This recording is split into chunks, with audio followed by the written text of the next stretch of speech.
Ini seakan memberikan sinar terang kepada publik bahwa masih ada kesempatan buat rakyat negeri ini dipimpin oleh Jokowi dengan jabatan yang sedikit berbeda. Namun, semua program dipastikan berlanjut, uang rakyat dipastikan aman, negara dipastikan enggak bangkrut, ideologi Pancasila dipastikan akan terus tegak berdiri, pembangunan merata di seluruh pelosok Indonesia dipastikan akan terus berlanjut. Ini bukan 3 periode ya, karena Pak Jokowi tidak bakal jadi presiden lagi, konsisten dengan keinginan beliau yang tidak akan melanggar konstitusi, juga tidak perlu mengubah konstitusi. Semua berada di koridor yang benar, gak ada yang berubah.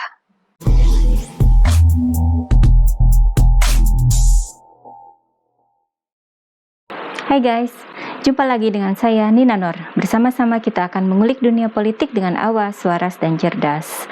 Mungkin ada banyak warga Indonesia yang seperti saya masih ingin terus dipimpin oleh Presiden Jokowi melebihi 2024. Gimana ya, zaman Presiden Jokowi ini memang beda sekali. Saya baru merasa punya presiden, baru merasakan banyaknya pembangunan infrastruktur yang tidak hanya ada di Pulau Jawa, melainkan mulai merata ke seluruh pelosok Indonesia. Kalau dulu rasanya negara hanya buang-buang duit ya menggaji pegawainya, lalu buat rakyat itu apa? Sekarang kita bisa melihat sendiri hasil kerja presiden buat rakyat. Ada bentuknya, bahkan negara-negara di dunia pun mengakui kehebatan Presiden Republik Indonesia. Masa 5 tahun periode kedua Presiden Jokowi pun tidak terasa, masih ada rencana besar yakni pemindahan ibu kota negara. Itu bukan sekedar pindah-pindah ya, tapi juga sebuah apresiasi terhadap wilayah di luar Pulau Jawa, sebuah perlambang perwujudan dari keadilan sosial yang agak terhambat gara-gara ada pandemi. Namun saya yakin rencana ini akan terwujud dengan baik. Jadi saya merasa belum cukup lama gitu ya merasakan kepemimpinan presiden yang saya hormati dan banggakan. Apakah ada yang merasakan hal yang sama dengan saya ini guys? Masih pingin lebih lama lagi dipimpin oleh Pak Jokowi gitu ya? Maunya Presiden Jokowi sampai 10 periode. Tapi kan itu tidak sesuai dengan konstitusi, dengan undang-undang. Dan nanti pada 2024 kita akan kembali mengikuti pemilihan presiden. Soal Pilpres 2024 ini sudah ramai, survei-survei berseliweran ya. Nama-nama capres pun bertaburan, dari yang dicapreskan oleh orang lain hingga mencapreskan diri sendiri. Banyak yang mau jadi capres ya. Memang itu hak setiap warga negara. Namun, kalau kita melihat orang-orangnya, apalagi yang kubunya berlawanan dengan Presiden Jokowi, kok serem ya guys. Takut kalau negara ini yang sudah maju, lalu merosot lagi. Bahkan, kalau ada pandemi lagi di masa mendatang, jangan-jangan negara bakal bangkrut kayak Sri Lanka. Presiden Jokowi sendiri dinilai bakal menjadi kingmaker di 2024. Siapapun yang di-endorse beliau nanti diyakini akan berpotensi menang dalam Pilpres 2024. Tentang siapa yang bakal didukung oleh beliau itu kan kita masih belum tahu. Namun untuk mengetahui aspirasi rakyat, khususnya para relawan Jokowi, maka nama-nama bakal capres dicoba dijaring dari suara para relawan. Para relawan ini kan dipercaya sebagai pembawa suara mayoritas karena mereka berperan besar dalam memenangkan Presiden Jokowi dalam Pilpres 2019 dulu. Tentu disertai dengan pesan dari Presiden Jokowi agar para relawan ini jangan tergesa-gesa, jangan gerasa-gerusu. Ini disampaikan beliau tahun lalu ya, maksudnya pilihan kan banyak, waktu juga masih panjang. Para relawan Jokowi ini diharapkan menetapkan pilihan dengan seksama. Tapi apa yang terjadi? Tiba-tiba saja kita mendengar ada kelompok relawan Jokowi yang seakan mengendorse pasangan Ganjar Anies. Sebagaimana yang katanya sudah disampaikan oleh Ketua Partai Nasdem, Surya Paloh, kepada Presiden Jokowi sendiri. Duet Ganjar Anies ini sempat ramai disebut-sebut sebagai duet pemersatu bangsa gitu ya.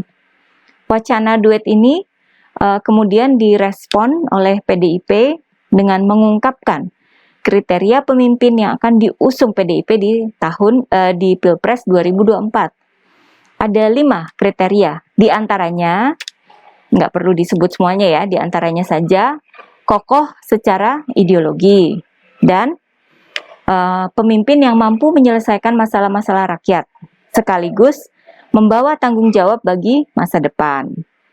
Ganjar Pranowo boleh dibilang berpotensi ya, apalagi Pak Ganjar kan kader PDIP. Tetapi Anies Baswedan, Presiden Jokowi kemudian menegaskan lagi karakter calon pemimpin yang diharapkan sebagai penerus beliau di 2024. Dalam sebuah forum para pengusaha muda pada bulan Juni lalu, Presiden Jokowi menyebut siapapun orangnya terserah saja ya, asalkan melanjutkan program-program yang telah dibuat sebelumnya. Ini kode keras ya. Prioritas Presiden Jokowi kan memang kerja, kerja, dan kerja. Bukan kata, kata, dan kata gitu kan. Soal penjaringan nama-nama capres dari aspirasi para relawan masih terus digelar. Mulai bulan Agustus lalu, sejumlah organisasi relawan pendukung Jokowi mulai menyelenggarakan musra atau musyawarah rakyat Indonesia di 34 provinsi, dimulai di Bandung ya pada akhir Agustus lalu. Hasil musra bakal didiskusikan dengan Presiden Jokowi selaku pembina organisasi relawan. Hasilnya, pilihan pertama para relawan sih wajar ya, yakni Presiden Jokowi sendiri. Saya sih paham lah dengan suara hati para relawan ini. Namun pilihan keduanya yang agak mengagetkan publik, yakni Sandiaga Uno, dan disusul oleh Ganjar Pranowo di tempat ketiga. Lalu ada Prabowo Subianto, dan kelima Anies Baswedan. Ini para relawan Jokowi ya yang pilih. Kok bisa nama Sandiaga mencuat gitu ya? Dan ada pula nama Anies. Ya memang pilihan masing-masing, tapi kok nggak satu suara ya terhadap karakter seorang pemimpin yang diharapkan sebagai penerus Presiden Jokowi. Kalau Erick Thohir nggak ada namanya di barisan atas yang lebih dari 1%. Mungkin ada di bawah yang perolehan suaranya kurang dari 1% ya. Saya tidak mencari daftar lengkapnya ya. Kita akan lihat lagi hasil musra berikutnya. Masih ada 33 provinsi lagi. Dari Presiden Jokowi sendiri, saya kira beliau pun kembali mengingatkan dan mengarahkan para relawan agar tidak asal pilih gitu ya. Sinyal ini disampaikan kembali kepada para relawan beberapa hari yang lalu. Presiden Jokowi berpesan soal kesinambungan program pemerintah. Pesannya jelas ya. Oke, ganti presiden, tetapi jangan sampai ganti program. Logis dong ya. Kita sudah melihat bagaimana kondisinya di Jakarta. Ketika pemimpinnya tidak mau meneruskan program gubernur sebelumnya yang sudah baik. Yang bagus-bagus buat rakyat malah mandek. Duit banyak malah dibikin ajang balapan dan bikin stadion. Tapi normalisasi sungai malah mangkrak. Presiden Jokowi sudah capek-capek bekerja membangun infrastruktur, menjaga keuangan negara agar inflasi tidak meroket dan negara tidak bangkrut. Presiden baru nanti malah bermain kata-kata dan bikin mangkrak. Lalu semua program diganti. Bukannya membangun jalan, malah bikin patung bambu dan monumen roda sepeda di berbagai daerah. Gimana itu nasib APBN kita ya? Ancaman diskontinuitas terhadap program-program yang sudah dijalankan oleh Presiden Jokowi ini selalu ada. Sebelum ini, saya pernah membahas tentang sinyal yang disampaikan oleh Presiden Jokowi soal pemimpin yang beliau inginkan menjadi penerus beliau. Keluarlah nama Ganjar Pranowo dan Erick Thohir berdasarkan kinerja mereka berdua. Dan yang pasti, mereka ini bekerjanya sesuai dengan program Presiden Jokowi. Enggak keluar jalur. Tetapi apakah mereka sudah cukup sanggup? Nah, itu pertanyaan yang besar ya. PDIP sendiri pernah menyebutkan bahwa pemimpin yang baru bergerak di satu provinsi tidak bisa disebut sebagai pemimpin. Standar tinggi sudah ada di Presiden Jokowi. Sulit ya mencari sosok yang sama dengan Presiden Jokowi. Sementara di lain pihak, kepuasan publik terhadap kinerja Presiden Jokowi masih stabil, berada di angka yang tinggi. Bulan Mei lalu, hasil survei SMRC menunjukkan kepuasan pada kinerja Presiden naik menjadi 76,7%. Soal penanganan pandemi dan penyelenggaraan mudik lebaran menjadi alasannya. Pada akhir Agustus lalu, survei Poltreking menunjukkan angka 66,2%. Sedangkan pada awal September ini, survei LSI juga menunjukkan angka yang meningkat menjadi 72,3%. Jadi bagaimana? Apakah kita akan mengusung wacana 3 periode? yang berulang kali ditolak oleh Presiden Jokowi. Tentu kita tidak mau sampai ada pelanggaran terhadap undang-undang. Wacana 3 periode itu kan sudah jelas melanggar konstitusi. Presiden Jokowi sudah dengan tegas menolaknya, karena beliau tidak mau melanggar ataupun mengubah konstitusi. Beliau tunduk terhadap konstitusi. Kita juga nggak mau jika Presiden Jokowi kembali jadi presiden dengan cara mengubah undang-undang. Itu bakal jadi presiden yang berbahaya. Karena bisa saja di masa depan cara itu diulang dan digunakan untuk kepentingan yang buruk dan berdampak buruk bagi negara ini. Nah, adalah seorang politisi ya, namanya Teddy Gusnaidi. Dari siapa pertama kali saya mendengar penegasan soal bagaimana Presiden Jokowi bisa maju di Pilpres 2024 sebagai cawapres, calon wakil presiden. Dan ini tidak melanggar konstitusi, tidak perlu ada perubahan undang-undang. Ini legal ya.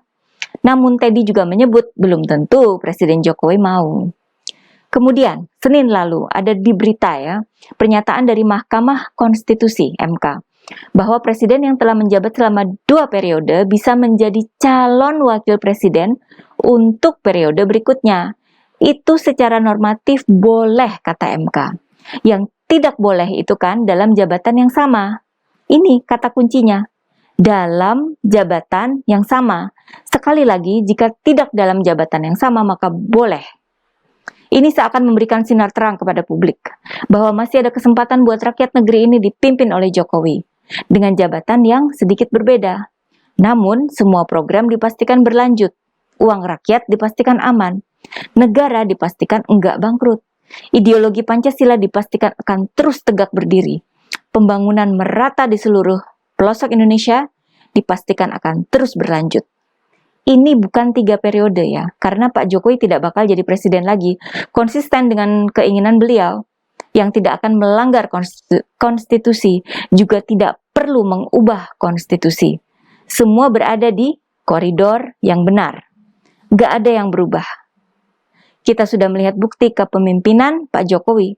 Negara ini maju, pembangunan di mana-mana. Memang masih banyak birokrasi yang harus diperbaiki. Seperti yang baru-baru ini Presiden Jokowi minta perbaikan menyeluruh di imigrasi. Nah itu mengapa kita perlu Pak Jokowi lebih lama lagi. Saya yakin kekuasaan tidak akan membuat seorang Jokowi silau. Sosoknya masih tetap sederhana. Hartanya juga segitu-gitu aja. Kalau sampai korupsi, saya yakin sudah dari kemarin-kemarin ada yang lapor dan koar-koar di media. Begitu banyak mata dan mulut yang menunggu ketika Presiden Jokowi terpeleset kena kasus korupsi, ya kan? Tetapi mana? Pak Jokowi itu orang yang sudah selesai dengan dirinya sendiri. Beliau hanya memikirkan rakyat. Maunya hanya kerja, kerja, dan kerja. Sekarang tinggal bagaimana kehendak rakyat. Kalau saya sih, yes. Bagaimana dengan kalian guys? Selalu dari Kura-Kura.